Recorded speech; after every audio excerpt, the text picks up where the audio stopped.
nekuti vanga vakutsvaka distortion.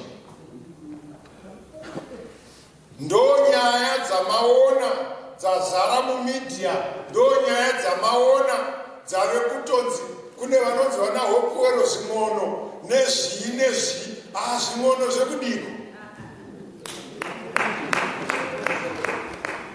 Isu nokugara nyika yose takagara musangano wezving'ono isu.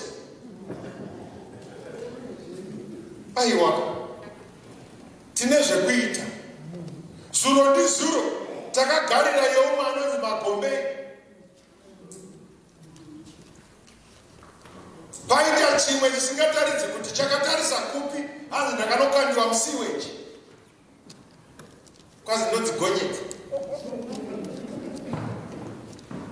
Tigoita mutorododo wevanhu vanongonzi vanoabductiwa, hapana akatemwa kana nyora after abduction.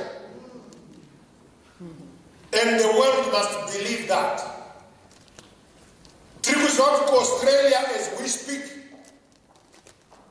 pane vanhu including mudzimai ane nhumbu vakasungirwa nyaya yekukurudzira vanhu kunoita demonstration under COVID conditions. Mudzimai ane nhumbu akaenda kuchitokisi, kamwana kadiki kachimutevera. Ngatiwe zving'ono zvichitaura.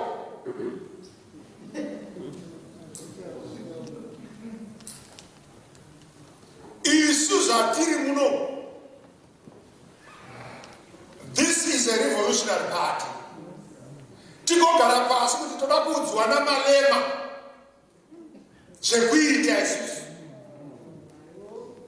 Kutonzi kwanzi pane umwe murume ari kutaura akadzingwa kweENC nenyaya yekushaya protocol order.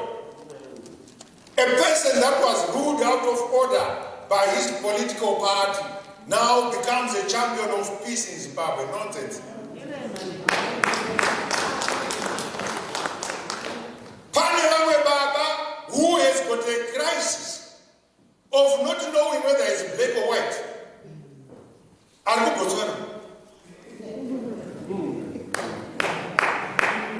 But worse, haasati akwanisa kuconvince mudzimai one kuti aite wake anonzi iyeni Kama.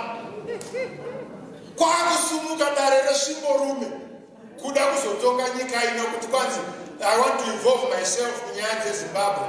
Iwe usati wawana, when you don't have the courage of telling a woman that I love you. Nonsense. Zimbabwe is above that level. Yekutaurwa nengungurume. We have better things to think of and do. Hapana nyika inotaura nezve land reform kunze kweZimbabwe neGuatemala pasi pano. Guatemala ikarasawo zvayakanga ichiita, Zimbabwe ndio yaita hold fort. And kwakuuya vanhu vasati vatora an inch of their land, they want to lecture kuti hey makazodii. They have even failed to sing their own national anthems. They have even failed to have their independence. Some people have not yet attained independence, and yet they want to involve themselves in independent country issues. Order.